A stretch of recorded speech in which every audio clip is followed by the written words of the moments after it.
Bonjour et bienvenue, très heureux de vous retrouver dans ce podcast Histoire de sportifs. Aujourd'hui c'est un hors-série et je vous avouerai que je suis un peu en ébullition parce que nous allons recevoir Cyril. Cyril, c'est un ultra-trailer, il pratique donc la course à pied en nature, longue distance, voire même très longue distance. Il en a d'ailleurs fait son métier puisqu'il travaille chez Kalenji.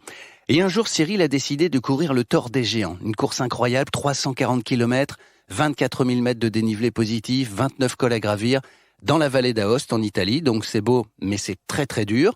Cyril va donc dans ce récit nous partager sa préparation, le départ, ce qu'il a vu, toutes ses émotions bien sûr, donc les moments où ça va bien, les moments où ça va très mal, et tout ça jusqu'à l'arrivée ou pas, parce que c'est le genre de course qu'on ne finit pas toujours. Le récit de Cyril, ça démarre juste après une petite intro. Je savais même pas comment je faisais. C'était assez fort en émotion. Pour moi, j'ai réussi à rester dans le tempo. Pour moi, c'est inoubliable. Courir, c'est dur. Tu prends une énergie folle. Le trail, c'est comme ça, on partage. C'est fort. On l'a fait. J'ai fait mon aventure.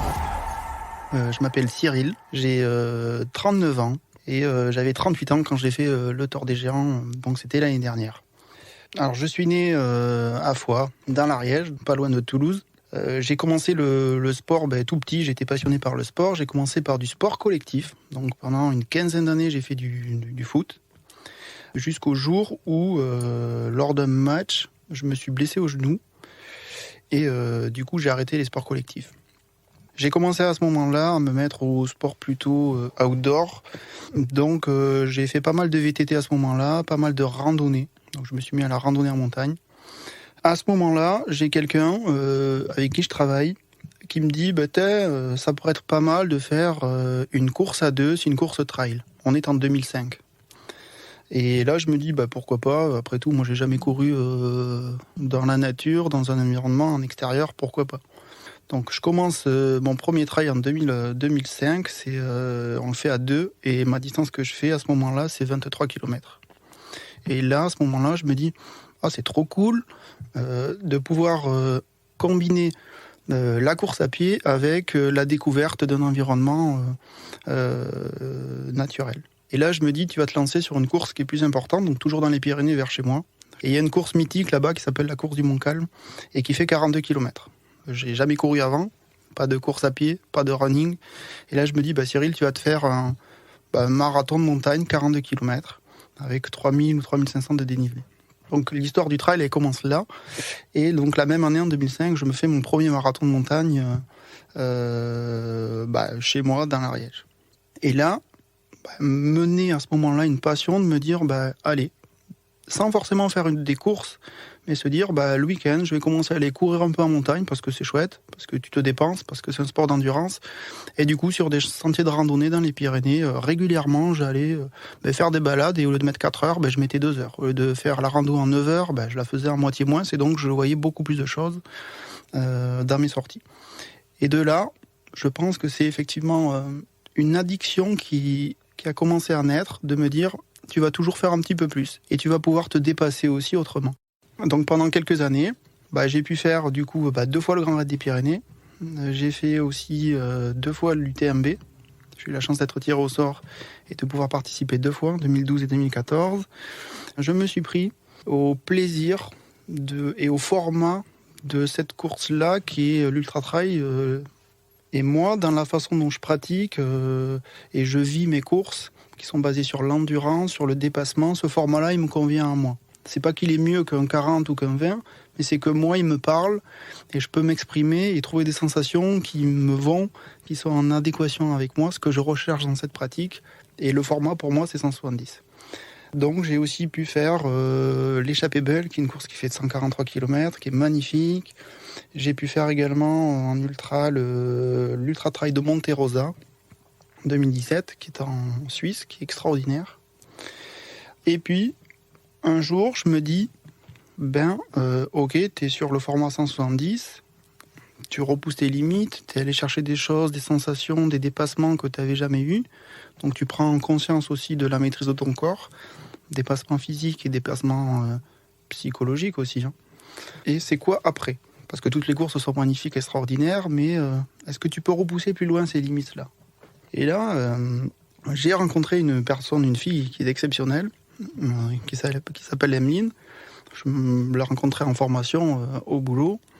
Donc je lui explique un peu, je cherche une course, il y a une course qui me plairait mais qui fait 330, mais de toute façon il n'y a rien entre les deux, donc je pense que je ne vais pas la faire, je suis pas prêt. Et elle me dit à ce moment-là, mais qu'est-ce qui t'empêche de la faire ? Et là dans ma tête je me dis, mais c'est vrai, qu'est-ce qui m'empêche de la faire cette course ? C'était un petit peu comme un défi qu'elle me lançait en me disant, pourquoi pas après tout, pourquoi tu te mets des freins ? Et à ce moment-là je me dis pourquoi pas. Et donc je décide de m'inscrire. Donc début 2018. Et début 2018 je me dis, de toute façon Cyril, te mets pas le stress. Les tirages au sort, c'est comme tous les ultras. Tu as quasiment aucune chance d'être tiré la première année parce que de toute façon, y a peu de place pour beaucoup de demandes. Sachant que pour le Tour des Géants, on est à peu près 800 inscrits. Hein. Et sur les 800, tu as la moitié des dossards qui sont réservés entre guillemets aux locaux, c'est-à-dire aux Italiens. Donc finalement, la chance d'être tiré au sort parmi les restants est assez faible, surtout la première année. Je pars sur ce principe-là. Donc je m'inscris en me disant, de toute façon, début 2018, tu feras ta course qu'en 2019. Et là, il y en a qui te diront c'est la chance, il y en a qui diront c'est le destin. Je suis tiré au sort dès la première année, la première fois. Et là, je me dis, oh mince, enfin mince ou chouette, mais mince, parce que moi je m'étais dit, tu t'inscris début 2018 pour faire ta course en 2019, et là en fait, tu t'inscris en 2018 et tu l'as fait en 2018. Donc du coup, hyper content parce que il faut prendre la chance quand ça se présente, hein, parce que aussi bien tu essaies 3-4 ans à la suite et t'es jamais tiré au sort. Autant là, la première année je suis inscrit, c'est le destin, je me dis allez, c'est un signe, je l'ai pris comme ça, c'est pour toi, tu y vas. Donc un concours de circonstances qui n'était pas prévu à la base, sur une course qui était pour moi inatteignable et à laquelle je pouvais même pas prétendre l'inscription.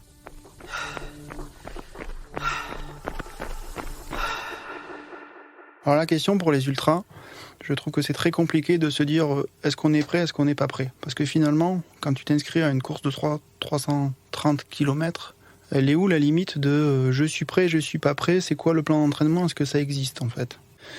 Pour autant, si tu te prépares pas, tu prendras pas du plaisir, et le but de la préparation, c'est quand même pour moi de se dire que plus physiquement tu es affûté, et plus tu vas repousser ta souffrance loin. C'est-à-dire que si tu t'entraînes pas, peut-être au bout du 10e kilomètre, déjà tu vas commencer à souffrir. Le but c'est de se dire, tu sais que tu vas souffrir, de toute façon c'est déjà écrit, tu le sais. C'est pour ça que tu y vas peut-être. Mais si tu peux commencer à souffrir physiquement qu'à partir du 150e kilomètre ou plus tôt ou plus tard, c'est quand même mieux qu'au bout du 20e kilomètre. Donc préparation physique, il en faut. Alors comment ça s'est passé pour moi ? Tu as ceux qui ont des plans d'entraînement de façon générale, en trail, ultra-trail. Et puis, donc, on va dire la majorité des gens, je pense. Et puis, tu as ceux qui n'en ont pas, comme moi. Donc moi, j'avais pas de plan d'entraînement parce que ma façon de pratiquer le trail, si tu veux, c'est la liberté pour moi, le trail. La liberté de choisir quand je cours, où je cours, avec qui je cours. Je cours la nuit, je cours le jour, je cours en entraînement, je cours en montagne, je cours dans un parc. C'est la liberté. Pour moi, dans ma façon de vivre, c'est ce sport. Me mettre un plan d'entraînement, c'est un petit peu me mettre dans une cage où je vais devoir faire des choses qui ne sont pas que pour mon plaisir, mais juste pour m'entraîner. Et ça, pour l'instant, je n'y suis pas prêt. J'ai envie de pratiquer comme je veux et me préparer à ma façon. Et ma façon, pour l'instant, elle marche pour moi parce que j'arrive à finir mes courses et c'était mon but. Et c'est mon but. Pour autant, ça ne veut pas dire que je ne m'entraîne pas. Donc, je travaille chez Decathlon aujourd'hui. Donc, au quotidien, on est baigné dans un environnement où tout le monde fait du sport. Donc déjà, c'est peut-être plus facile parce que quand on fait du sport, on est aussi entraîné par l'effet collectif des autres qui vont aussi s'entraîner, courir ou faire du vélo ou faire un autre sport. Donc au quotidien, c'est plus facile. Je me suis toujours dit, pour mon plaisir, je courrais maximum 2 fois par semaine. Ça paraît bizarre parce que quand tu parles avec beaucoup de personnes sur des longues distances, c'est presque, il y a 7 jours dans la semaine, je vais courir au moins 5 jours. Pour moi, j'habite Lille, je rappelle. J'ai pas de plaisir à courir 5 fois par semaine parce que l'environnement pour moi ne s'y prête pas. Donc moi, c'était 2 fois par semaine en moyenne, des sorties qui allaient de 10 à 20 km. Voilà. Et comment je m'organisais ? Parce que y a le boulot au milieu, donc même si l'entreprise est sympa, tout le monde est sportif et c'est chouette, il y a quand même une vie avant le travail et après le travail. Moi, j'ai 2 enfants. Donc c'était de se dire que avant le travail c'est compliqué parce qu'il y a les enfants, après le travail il y a aussi les enfants, le week-end aussi. Donc ma stratégie c'était beaucoup de courir entre midi et 2 ou de faire mon sport entre midi et 2. Il faut trouver un équilibre aussi, parce que s'inscrire à une course, quelque part c'est très égoïste, mais l'entraînement il ne doit pas aussi, selon moi, impacter la vie familiale ou la vie professionnelle. Donc il faut trouver un équilibre pour que ton boulot, tu sois épanoui, tu puisses avancer, pas être en retard, t'occuper de ta famille parce qu'ils ont besoin de toi, et puis c'est important de partager des bons moments. Donc il ne faut pas que l'entraînement il vienne impacter le reste. Donc voilà sur la course à pied. J'ai fait aussi pas mal de biking. Alors le biking c'est horrible, c'est du vélo en salle, donc moi qui adore l'environnement, quand t'es entre quatre murs, il fait sombre et puis t'as la musique à fond et t'es tous en danseuse, c'est bien physiquement parce que je trouve que tu travailles beaucoup, et ça t'aide beaucoup pour les montées. Et quand t'es dans le nord, les conditions sont un peu moins favorables, on va dire, de soleil et tout que dans le sud, donc j'aurais pu faire du vélo en extérieur, j'en ai fait un petit peu, en faisant des petites sorties. Mais le vélo est vachement intéressant dans une préparation au niveau des membres postérieurs, je trouve. Et puis j'ai fait un petit peu de natation. Donc c'était plutôt au feeling. Il y a des jours, quand je partais courir par exemple, je me disais tu vas peut-être faire 5, tu vas peut-être faire 10, et puis tu faisais 20. Il y a des jours où je voulais faire 20, et puis au bout de 7 km, je m'arrêtais parce que j'en avais marre. Voilà, donc j'ai fait un petit peu ça, donc pas mal de fractionnés dans mes sorties de préparation. Des montées-descentes dans des endroits différents, 10 fois, 20 fois une même montée. Et puis il y a un truc que j'ai fait que je trouvais qui était intéressant, c'était de cumuler sur une même journée, je l'ai fait quelques fois, plusieurs sorties de course à pied par jour. C'est un effort qui se cumule et qui est intéressant dans la récupération, en tout cas pas dans la récupération mais dans le cumul de fatigue. Voilà, j'ai fait ça ou alors biking le matin, très tôt, et ensuite je cumule une deuxième séance de course à pied à midi. Donc ça c'était pour la préparation physique. Ensuite il y a aussi toute la préparation du matériel pour la course qu'il faut avoir en amont et pas avoir des nouveaux éléments, des nouvelles chaussures, des nouveaux t-shirts, un nouveau sac le jour de la course. Autant tu sais pas ce qui peut t'arriver pendant une course qui dure plusieurs jours, autant ce sur quoi tu peux avoir action, c'est bien la connaissance de ton matériel, l'avoir testé et enduré. D'autant que tu as un matériel obligatoire pendant la course qui t'est imposé, qui est assez conséquent, qui est similaire à tous les ultras de 170 km comme l'UTMB, la Diagonale des Fous. Par contre, il y a quelque chose qui est en plus qui se rajoute, c'est des crampons. Voilà, donc ça c'est un peu atypique sur cette course-là, parce que tu peux être amené pendant la course à passer des névés, où tu as de la neige, de la glace. Donc dans le matériel obligatoire, dans ton sac, tu dois avoir des crampons. Quand je dis des crampons, c'est des crampons en fer, des crampons d'alpi, quoi, que tu peux clipper sous tes chaussures de trail. Et ça, l'air de rien, déjà, tu te dis, bon, ok, c'est un truc en plus dans mon sac. Par contre, des crampons, ça pèse pas 20 grammes, en fait. Donc ça veut dire dans ton sac, déjà, tu as tout le matériel obligatoire plus des crampons. Il faut préparer un petit peu son sac avant, tester, voir si on a 100% du matériel, et puis ça te fera du poids à porter pendant toute ta course. Nous sommes donc le 9 septembre 2018. La ville de Courmayeur est évidemment en effervescence et nous retrouvons Cyril au départ du Tour des Géants. We're going to start at 11:30 with a huge party concerning the 10th edition of Tour de Géants. It's going to be huge, awesome. On est jour J, donc il fait super beau, soleil bleu, tu peux pas voir plus bleu, pas de nuages, y a rien, c'est parfait. T'es quand même à Courmayeur, donc même s'il fait très bon, et si t'es sur la fin de l'été, t'es quand même en montagne, donc t'as une petite fraîcheur. Pour autant, des conditions exceptionnelles au départ, et qui seront annoncées toujours exceptionnelles sur l'entièreté de la course. Donc déjà, psychologiquement, tu pars en te disant que la météo, c'est un souci de moins. Après, la météo, elle évolue beaucoup pendant la course, de toute façon, entre ce qu'on te dit et ce qui se passe. Pour autant, jour J, déjà, ça te donne pleine énergie, donc t'es super excité parce que c'est le jour J, et puis ça y est, enfin, on y est. Il faut plus attendre. Il y a aussi une grande peur. À ce moment-là, j'ai une grande peur parce que donc c'est très contradictoire. Hyper excité, hyper content. Je suis seul, j'ai pas d'assistance, donc j'y suis allé seul. Donc je sais que je vais rencontrer personne pendant ma course. Je rejoins le départ assez tôt parce que je sais pas où exactement est le départ, parce que j'arrive peut-être 1 heure ou 2 avant, tu vois. Je vois l'arche de départ qui est toute jaune, avec écrit en gros Tour des Géants, avec 330 km écrit, 24 000 mètres de dénivelé. Et là tu dis, c'est le départ, c'est bon. Tu es là, tu sais que ce que tu veux faire c'est finir, Tu veux aller au bout avant de faire un chrono, une performance déjà. Essayer d'aller à la ligne d'arrivée, c'est énorme. Et puis, très peur parce que tu te poses toujours la question qu'on se pose quelle que soit la distance, c'est est-ce que je suis prêt ? Est-ce que je vais finir ? Comment ça va se passer ? Est-ce que je vais souffrir ? À quel moment ? Souffrir, tu le sais, mais à quel moment ? Est-ce que je vais réussir à me gérer ? Est-ce que je vais réussir à me dépasser ? Il y a tout ça qui vient dans ta tête à ce moment-là. Et petit à petit, quand tu es sur la ligne de départ, tu revérifies une 40e fois, est-ce que j'ai tout pris de mon sac, etc. De toute façon, en même temps, ce que tu n'as pas pris, tu l'as pas pris. Parce que tu n'as plus la possibilité, quand tu es seul, en fait, d'aller chercher un sac. Ton sac d'assistance, tu l'as déjà donné. Et puis, tu as tous les coureurs qui viennent petit à petit. Donc, on est à peu près 800 au départ. On est au milieu de la route, donc c'est une route normale avec 2 voies. Tu as l'arche au milieu et 800 c'est beaucoup. Hein. Si tu mets 800 personnes devant toi, c'est monstrueux. Pour autant, sur la ligne, on est tous compactés comme des petites sardines, tout droit. On se frotte, on se touche de tous les côtés. On est tous serrés et donc du coup, tu as l'impression qu'on n'est pas très nombreux. Et puis, tu commences à regarder les autres. Tu vois de tout, c'est ça qui est extraordinaire. Il y en a qui ont le sourire, qui rigolent entre eux parce qu'ils sont venus à plusieurs, entre copains. Il y en a qui sont venus en famille, parce que tu vois sur le dossard qu'ils ont le même nom, parce que tu as ton nom et ton prénom. Tu dis, eux ils sont ensemble. Tu vois toutes les nationalités. Tu as le drapeau également sur ton dossard. Donc tu te rends compte que finalement, oui, il y a beaucoup d'Italiens, parce que c'est local. Il y a beaucoup de Français aussi, parce qu'on est à côté, mais tu as des gens de tout le monde entier qui sont là. Donc la richesse aussi de la course. Tu en as qui sont... Tu vois pas la terreur, c'est exagéré, mais il y en a qui sont un peu inquiets. Il y en a qui s'isolent avec leur musique. Tu vois un petit peu tout. Donc tu as tous les états d'esprit. Et je trouve que cette course est exceptionnelle aussi pour ça. C'est la façon dont on perçoit la course. La veille, lors du brief, n'est pas présenté le Tour des Géants comme une course où c'est une performance que de la faire.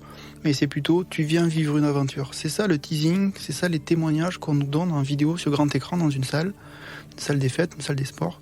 On est tous assis et on nous donne des images avec des témoignages de personnes qui te disent mais rappelez-vous que vous venez pour vivre une aventure, que vous venez pour le plaisir, que courir, entre guillemets, c'est la vie, que la vie elle est courte, il faut profiter, il y a beaucoup de choses à partager et vous venez pour ça. Et à un moment donné, tu as le speaker qui dit levez-vous tous, vous donnez la main et on fait des espèces de rondes, bras dessus, bras dessous, en disant pour se donner plein d'énergie, plein de bonheur. Et c'est ça que je retiens aussi de l'organisation, c'est tu viens pas pour une performance, mais tu viens pour vivre quelque chose. Et il y a tout ça qui revient au départ quand je suis là, me dire t'es là pour ton plaisir et après tout, si t'es là au départ, personne ne t'a obligé à venir. C'est pas une contrainte, c'est toi qui t'es inscrit. Tu viens pour ton plaisir. Donc t'as pas le droit de te dire que t'as peur, etc. parce que t'as choisi et puis tu vas vivre un truc exceptionnel. Et je pense que l'état d'esprit dans lequel tu es au départ de la course va aussi vachement impacter toute ta course. Donc voilà, on est au départ, on y est, et puis tu sais quand tu pars. Donc j'ai plus l'heure exacte, mais on est assez tôt le matin. La course part le matin. On est 800 au départ, conditions exceptionnelles, donc il n'y a plus qu'à maintenant partir.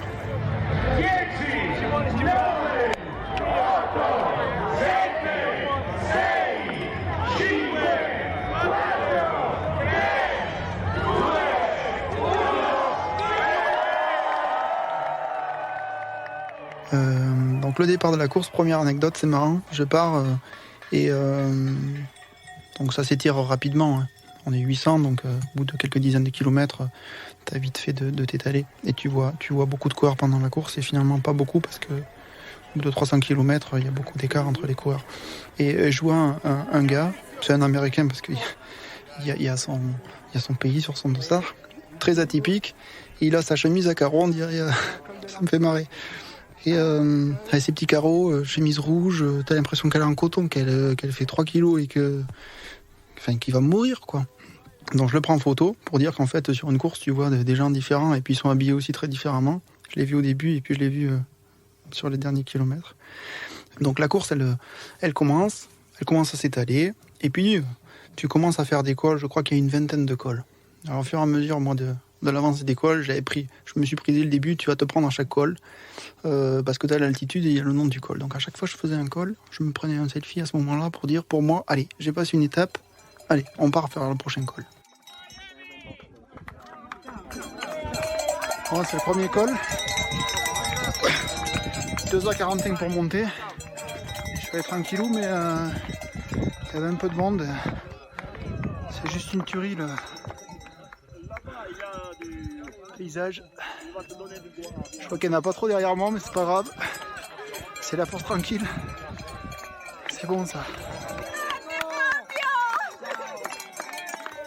Donc les premiers kilomètres pas faciles, parce que ton corps il doit commencer à se préparer au poids que tu as mis dans ton sac.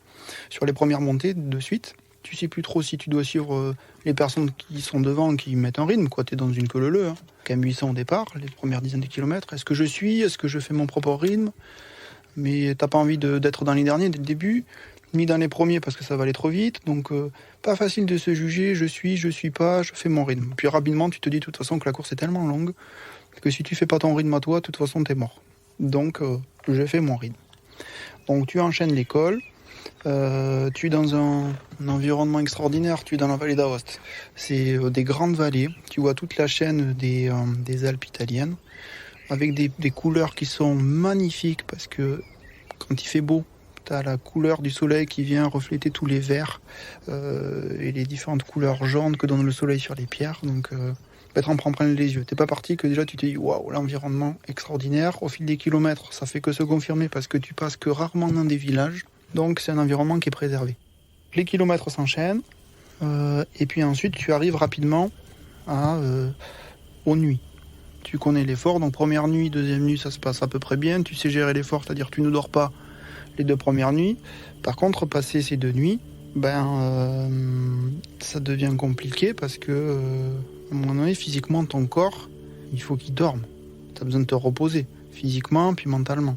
Donc, rapidement se pose la question de la gestion des nuits. Parce qu'il y a des barrières horaires dans la course et qu'à un moment donné, tu peux pas t'arrêter, style je dors 7-8 heures et puis je vois. Enfin, moi à mon niveau en tout cas, si tu veux. Je découvre à ce moment-là dans la course que quand je veux m'arrêter pour dormir, donc à un point de ravitaillement, que finalement les gens de l'organisation ne te laissent pas dormir le temps que tu veux dormir. Je m'explique. Toi, tu arrives en ravitaillement, par exemple, tu es claqué, tu te dis, je vais me poser 2-3 heures. Il y a un lit de camp, super, l'organisation est top. Je vais me poser 2-3 heures, je sais pas, c'est 3 heures du matin, je vais dormir jusqu'à 6 heures. Je dis au gars, ce qui se fait dans la plupart des courses, hein. Il prend ton dossard, tu lui dis, écoute, moi je vais dormir 1 heure, tu me réveilles dans 1 heure. Là, le mec, il te regarde, le bénévole, hein, ils sont super. Il te dit, non, tu dors pas jusqu'à 6 heures, tu dors jusqu'à 3h30. Non, mais t'as pas compris, moi je veux dormir 3 heures. Et lui, il t'explique par A plus B que de toute façon, tu ne pourras pas dormir ce que tu veux dans le ravitaillement, parce que finalement, il y a des gens derrière toi, et que si toi tu dors 3 heures, lui, il a pas 800 lits. Donc toi, c'est 30 minutes, et après, tu laisses la place, parce que celui qui arrive complètement fatigué, et a les yeux au niveau du nez, tellement il n'en peut plus, lui, il veut ta place. Donc déjà, l'organisation, on va dire que elle va t'imposer un temps limite de repos, en tout cas sur un lit de camp, chauffé avec une petite couverture, et ça, je le découvre pendant la course. Ouf. Bon, 6h45. Putain, j'ai pas pu dormir, quoi. Les types, ils font trop de bordel, quoi, dans le dortoir, quoi. Ils éteignent pas la lumière, ils parlent, ils en ont rien à foutre, il faut biper leur montre. J'ai essayé de me poser 1h30, mais si je me suis endormi 5 minutes, c'est pas mal. Bon. Écoute, j'ai profité de cette vue, hein. Allez. J'avais pris l'habitude, entre guillemets, hein, je suis pas parti des semaines, de me dire qu'en journée, je faisais des espèces de micro-siestes. Je m'étais calé 20 minutes. Alors, je sais pas pourquoi 20 minutes. Ça aurait pu être 25 ou 30, 20 minutes. Et dans la journée, quand il faisait soleil, il faisait bon, je m'arrêtais au bord d'un chemin et je dormais 20 minutes. 3 fois par jour, 20 minutes. Je sais pas comment je peux l'expliquer, mais physiquement, je pense qu'en fait, si tu prends le recul dans ton quotidien et tu dors que 3 fois 20 minutes par jour, pendant plusieurs jours, je pense que tu deviens complètement fou.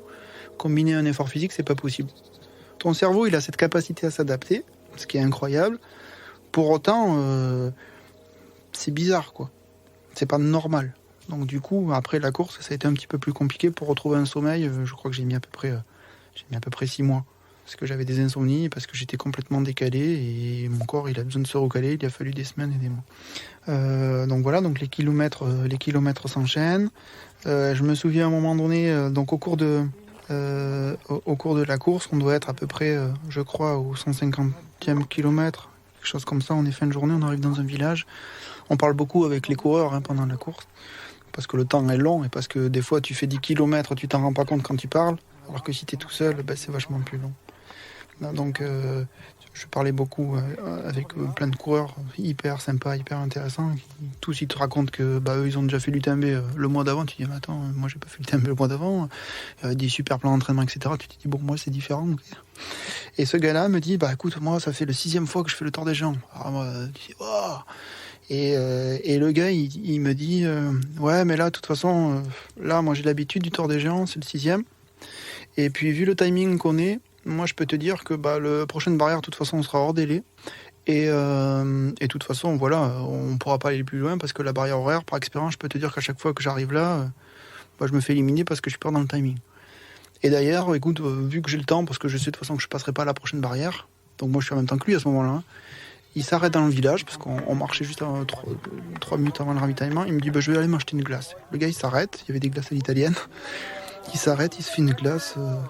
Tu sais, les trucs à l'italienne qui remontent là, je sais pas ce qu'il a pris comme parfum. Et là, je me dis, attends, qu'est-ce qu'il fait ? Il se fait une glace, on est sur une course, et lui, il est en train de me dire que de toute façon, je vais être éliminé. C'est ça qu'il me disait, moi j'entends ça. Parce que je vais... Et là, je sais pas, je me suis dit dans ma tête, attends, lui, il fait ce qu'il veut s'il va être éliminé. Et ça m'a mis un boost pour me dire, moi, je veux pas être comme lui, je veux pas revenir une autre fois, me dire que je suis éliminé dans le même endroit. Donc, je me bouge encore plus, et j'arrive à passer la barrière horaire de ce ravitaillement et les suivants. Comme quoi, des fois, il y a quelqu'un qui te dit quelque chose à un moment de la course et ça va te remettre en question. Alors, soit ça t'achève, tu baisses les bras, soit, comme moi, ça fait l'inverse et ça te dit, attends, moi je vais te montrer que tu t'es trompé et que moi je vais essayer de faire différemment et tu me mets un défi, allez, moi je vais aller essayer de me dépasser pour faire que je m'arrête pas là.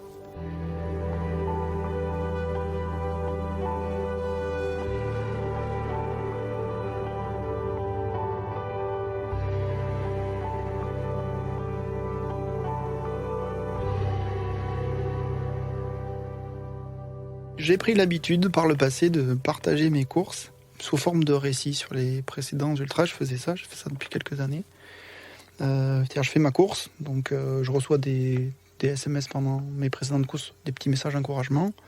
Et puis à la fin, je prenais le temps de faire un récit détaillé de comment j'avais vécu ma course. Je faisais ça jusqu'au Tour des Géants, c'était apprécié, refais-nous un récit, etc. Et puis pour le Tour des Géants, je me suis dit, et je le partage parce que ça m'a donné beaucoup d'énergie pendant la course, je me suis dit, je vais faire différemment. Et là, je vais essayer de partager mon aventure en temps réel aux autres et pas après course. Donc j'ai pris tout au long de la course le réflexe de prendre beaucoup de photos, beaucoup de vidéos et de les partager régulièrement à des groupes WhatsApp.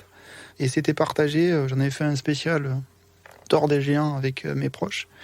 Et pourquoi c'est extraordinaire ? Parce que les images, les vidéos se partagent du début de la course jusqu'à la fin de la course. Il a été dans les deux sens. C'est-à-dire que j'envoyais des messages et j'avais régulièrement des messages d'encouragement, des photos. Ils me renvoyaient des photos. Ils étaient tous ensemble. Allez, Cyril, courage, etc. J'avais même des vidéos.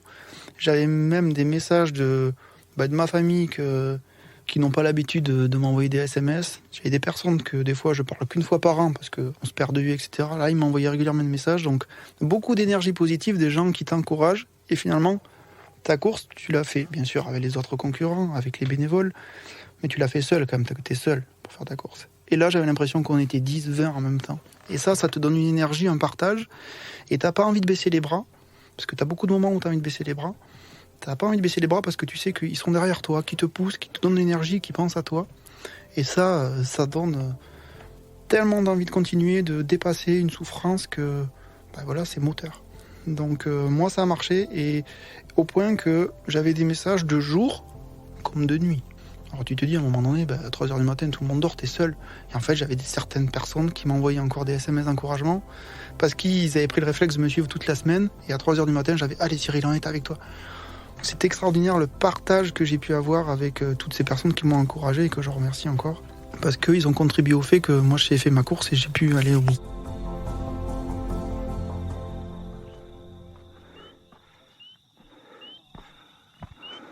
Un moment clé pour moi dans la course, on doit être à la 3e nuit, je crois à peu près.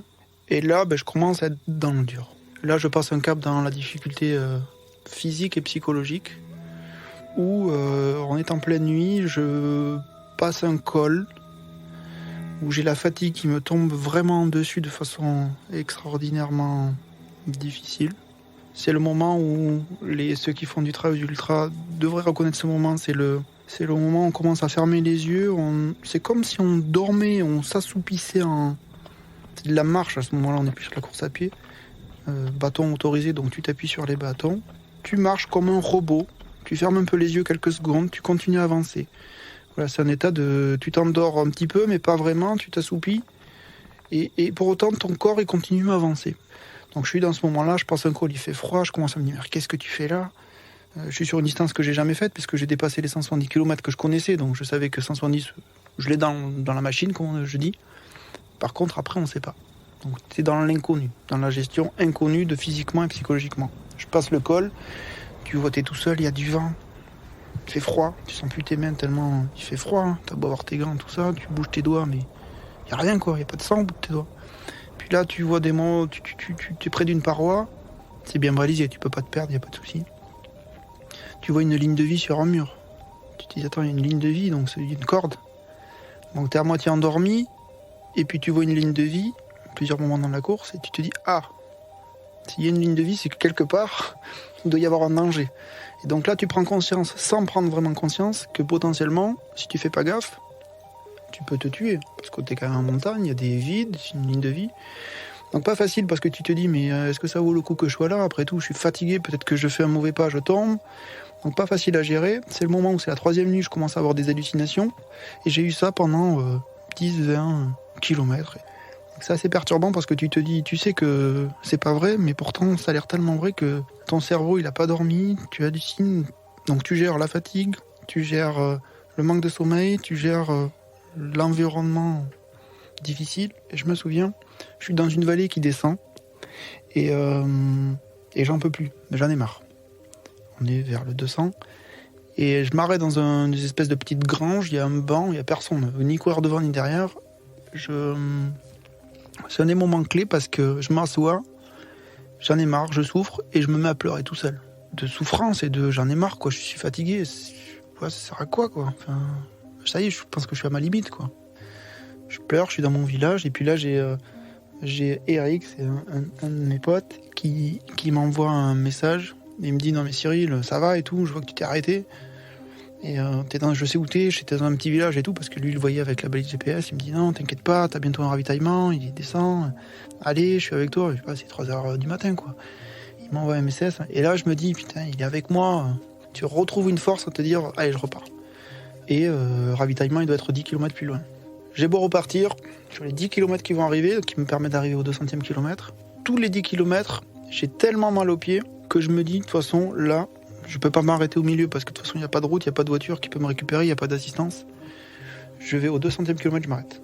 Donc j'arrive au ravitaillement, on est en pleine nuit, 200e kilomètre, et là je me dis, bah Cyril c'est la fin, je commençais à boiter tellement j'avais mal aux pieds, de toute façon c'était plus possible, un orteil sur un autre.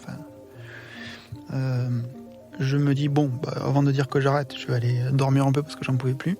J'avais dit à ma chérie avant la course, il y a un moment donné, je serai dans la course, je le sentais, je vais t'appeler et je vais te dire que je vais arrêter parce que j'en ai marre. Et je vais te dire que je veux arrêter. Ce que j'attends de toi à ce moment-là, c'est que tu me dises, non, tu vas continuer.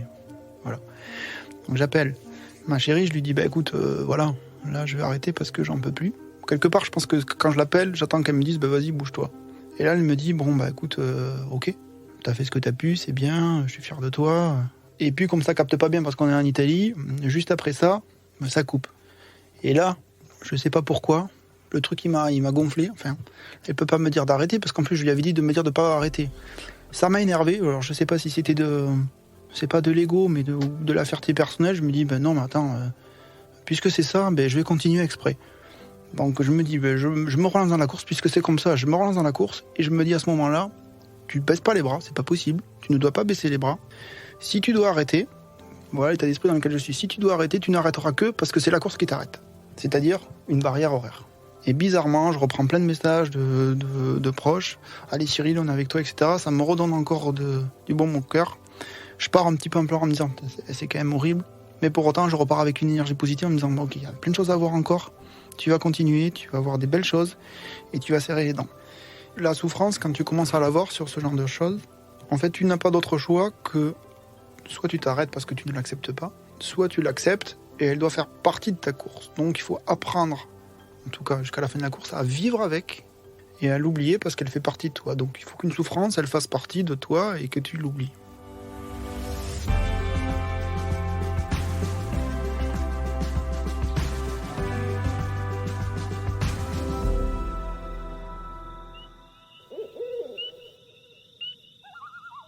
Et il y a une nuit, donc je crois que c'était peut-être la 4e.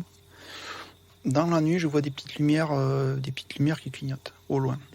Et là, je me dis, mais c'est quoi ces petites lumières ? Ça va être ta frontale, une branche, etc. Je continue un petit peu et je continue à avoir des lumières au fond. Je me dis, c'est bizarre ce truc. Et je me rends compte à ce moment-là, quand je sors d'une forêt, qu'en fait, les lumières que je voyais, c'est en fait des orages. Dans une vallée qui a des dizaines de kilomètres, il doit y avoir des orages parce qu'il y a des éclairs. Et à chaque éclair qu'il y a, en fait, on devine le sommet de la chaîne qui est juste en face des montagnes et qui fait apparaître le sommet de par l'éclair. Donc tu le vois 1 ou 2 secondes, puis ça s'éteint.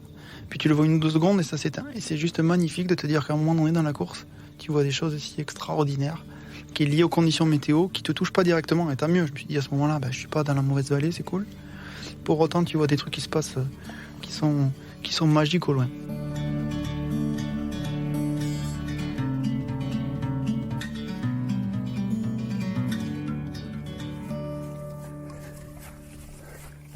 .300e kilomètre, donc on est, on va dire, sur la fin de la course. Pour moi, à ce moment-là, quoi qu'il arrive, dans ta tête, t'as basculé dans « il n'est pas question que je finisse pas ». Pour autant, souffrance, donc tu te reposes quand même la question. Il n'est pas question de pas finir, et d'un autre côté, il reste encore 30 km, 30 km annoncés, il y en a peut-être encore pour des dizaines d'heures, moi, avec la fatigue que j'ai. C'est la souffrance là depuis des heures, j'en peux plus quoi. Faut s'accrocher à la grosse montée qui tue, je pense que ça va aller. Et la descente finale, je crois qu'elle fait 15 ou 17 km, mais j'en ai pour des heures quoi. Je vais boiter comme un canard, ça va être horrible. Donc, je sais que vous êtes là, donc ça me donne du courage. Donc je vais aller faire le boulot, mais là franchement il n'y a pas trop de plaisir. Donc, c'est un peu galère, j'espère que je vais tenir bon. Voilà. Je suis à un point de souffrance où je suis vraiment allé chercher loin, parce que tu vas chercher très loin. Et là, j'ai ma chérie qui me dit « Ah, écoute, je voulais te faire la surprise, parce que j'étais vraiment au fond. » Elle me dit « Ah, surprise, je serai à l'arrivée. » Donc c'était la surprise, elle a fait le déplacement pour être à l'arrivée, je ne le savais pas. Donc pour le coup, ça me donnait beaucoup d'énergie de savoir que tu as quelqu'un qui t'attend à l'arrivée, c'est pas pareil que quand tu arrives et il n'y a personne. Et là, j'arrive au ravitaillement en me disant « Ça y est, tu sais pas où t'es, c'est la nuit, t'es dans la montagne, il reste un col, ça y est, tu y es pour toi. » Et la femme elle me dit en italien, elle me dit, voilà, il reste 310, donc sur le papier il reste 20 km, elle me dit, il reste 30 km. Et je lui repose la question en anglais, elle me redit pareil. Je comprends pas, je me dis, c'est pas possible, il y a écrit 330 km partout, on est au 310e, il reste 20 km. Tu parles avec les autres concurrents pareil, ils te disent, ils comprennent pas. Enfin si, ils ont compris, en fait il y avait 10 km de plus. Donc cette année-là, en 2018, la course annoncée partout à 330, elle faisait 340. Et au lieu de faire 24 000 mètres, elle a fait 30 000 mètres de dénivelé. Donc là, tu te décomposes et tu te dis que c'est pas possible. Et puis c'est horrible. Parce que ces 10 km, tu les as pas dans la machine, mais il va falloir les mettre pour finir. Après, petite anecdote, parce que maintenant j'en parle, mais ça me fait rire, mais pas trop en fait. C'était les pâtes. Donc effectivement, rien à dire sur la quantité et la qualité des ravitaillements, c'était top, t'as de tout. Hein. Mais par contre, il y a les pâtes, le repas du sportif. Des pâtes le matin, des pâtes midi, des pâtes à goûter, des pâtes le soir, des pâtes au réveil, ça n'arrête pas les pâtes. On pourrait mettre un petit Welsh, tu vois, un peu grassouillé, ça ferait du bien pour les lipides et tout ça. Mais ils n'ont pas compris les Italiens. Et puis tu as des ravitaillements, des fois qui sont au milieu de nulle part. Tu as une petite tente, tu sais, les petites tentes de montagne. Et tu t'arrêtes, tu te dis, je vais voir comme d'habitude. Et là, je me souviens par exemple un ravitaillement, tu as du cassoulet. La petite surprise d'un ravitaillement où tu t'attends à avoir comme tous les ravitaillements et puis là tu as du cassoulet où 50 km pour loin il y a un truc un peu différent qui fait que tu retrouves des saveurs parce que pendant des dizaines d'heures on mangeait les mêmes bars, manger les mêmes gels, au bout d'un moment tu t'écœures. Et puis je pense que j'arrive dans la dernière nuit au dernier col. Donc quand c'est le dernier col, c'est le dernier col, tu sais que celui-là il est bon. Et j'arrive pile poil, j'arrive au lever du soleil. Et là, extraordinaire, dernier lever de soleil sur le dernier col où tu es au plus haut. Donc tu vois toute la chaîne et c'est magnifique. Et tu vois en contrebas dans des pierriers tous les autres concurrents qui sont assez espacés. Au milieu des pierres, tu as l'impression que c'est volcanique presque. Et tu les vois dans des lacets qui montent dans l'ombre. Et toi, tu es déjà au soleil parce que tu prends les premiers rayons du soleil que toi tu as et eux en bas qui n'ont plus. Extraordinaire, tu te retournes, tu vois les couleurs rosées du soleil qui commence à se lever sur la partie enneigée du côté des Alpes et du Mont Blanc, parce que du coup tu vois le Mont Blanc, si t'es rebasculé, tu vois le Mont Blanc. Et là, il te reste 20 km. 20 km, c'est que de la descente. Ça remonte plus, tu sais que t'as que de la descente. Donc là, c'est marrant parce que c'est les 20 km peut-être qui seront les plus faciles. Je pense que psychologiquement, la souffrance, elle est derrière toi. Tu sais que tu vas finir. Normalement, tu peux finir. Il n'y a rien qui peut t'empêcher de finir. Et physiquement, je ne sais pas comment ça se passe dans le corps, dans le cerveau. Toute la douleur que tu pouvais avoir sur tous tes muscles qui n'en peuvent plus, tes articulations et tout, ou ta fatigue psychique, psychologique, manque de sommeil, tout disparaît. Et là, tu es tellement content, je pense, de te dire que ça y est, tu peux finir. Donc, plus aucune limite. C'est ce que j'appelle un peu, moi, la sublimation. C'est-à-dire que ton corps, il répond à tout ce que tu veux faire. Tu poses le pied où tu veux, tu n'as plus de douleur, tu vas à fond. Et là, je retrouve mon américain du début avec sa chemise à carreaux à ce moment-là. Donc, 150 heures plus tard, toujours là, il avait toujours sa chemise d'ailleurs, je crois. Bon. Et là, il était un peu dingue, ce type. Parce qu'il courait, pas forcément sur le sentier, sur les 20 km, il courait comme un dingue. Il courait dans les descentes, hors sentier, il sautait, il se pétait les chevilles, il sautait au-dessus des cailloux, etc. Là, tu te dis, je me sens bien, il n'est pas question que lui, il arrive avant moi. C'est complètement con. Mais tu te dis, allez, on va se tirer la bourre. Et là, on commence les deux à se tirer la bourre pendant 10 km, 15 km. On se tire la bourre, mais on courait comme des débilos, quoi. Et jusqu'au bout de la course. Ou même dans la rue, en arrivant à Courmayeur, on était toujours, sans exagérer, on devait être entre 15 et 17 km/h sur... Mais c'était du sprint à la fin, c'était du sprint. Qui passera devant l'autre, un coup c'est lui, un coup c'est moi. On a doublé je sais pas combien de concurrents sur la dernière partie qui étaient avant nous, parce qu'ils étaient plutôt en mode on essaie de finir. Et nous, tous les deux, à ce moment-là, on est dans le mode on se tire la bourre, alors que les mecs qu'on doublait, ils en pouvaient plus, ils boitaient, ils étaient tout tordus, et nous, rien, comme si on venait de partir. Donc ça, c'est le côté magique de la fin de course, où finalement... toute ton énergie, la pression qui retombe, etc. Et tu profites de ton arrivée. Et puis je suis arrivé, il y avait ma chère qui m'attendait. Donc ça, c'était un bon moment. Allez, mon chéri. Allez, viens. C'est loin ou quoi? Ça va? Je suis cuit. Allez, c'est la fin, là. Allez, là, mon chéri. Pour une plus 20 bornes. Allez. Je suis trop content. Allez. Regarde, les gens, ils t'applaudissent, chéri. Donc t'arrives, je sais pas comment qualifier, les mots presque me manquent. Il y a forcément, c'est de la joie, c'est du bonheur. Parce que tu finis un truc que toi-même, tu sais même pas si tu pouvais le finir. Que sur le papier, de toute façon, c'est pas possible. Parce qu'il te faut beaucoup d'entraînement. Parce que c'est réservé à l'élite. Parce que il faut des conditions physiques extraordinaires. Et en fait, tu te rends compte que peut-être que la seule limite que tu as, c'est celle que tu te fixes dans la course. Et que il y a bien sûr du physique, il y a des conditions de la préparation, mais il y a aussi sur cette course-là, pour moi, je sais pas les 3/4, mais pas loin, de psychologique, de je me bats contre moi-même, j'ai la force de dépasser mes limites et je veux aller au bout. Donc beaucoup de bonheur. Et voilà, je crois que j'ai versé quelques larmes parce que tellement... j'étais heureux et quelque part dans le moment où la souffrance elle s'arrête et puis t'arrives à... c'est l'accomplissement d'un rêve, parce que moi c'était un de mes rêves de se dire que je m'inscris au départ juste pour la faire, pour essayer, et de te dire que de essayer tu peux finir, tu vas au bout de mois d'entraînement ou de mois de doute. Waouh, ça te libère. C'était assez fort en émotion, et puis je pense que ça m'a marqué pour longtemps en fait. J'ai fait mon aventure. Voilà, après 142 heures, 24 minutes et 49 secondes, Cyril franchit donc la ligne d'arrivée de cette édition 2018 du Tour des Géants. Cette année-là, sur plus de 800 participants, seuls 534 athlètes, qu'on peut aussi appeler, vous en conviendrez, extraterrestres, seront finishers. Bravo Cyril. La clé peut-être, c'est de garder beaucoup d'humilité. Pour moi, c'est aussi se faire confiance. on peut faire beaucoup plus que ce qu'on se dit qu'on peut faire. Ça se joue à pas grand-chose. Merci d'avoir suivi ce podcast. Si cette aventure vous a plu, n'hésitez pas à la partager. Et je vous dis à très vite pour de nouvelles histoires de sportifs.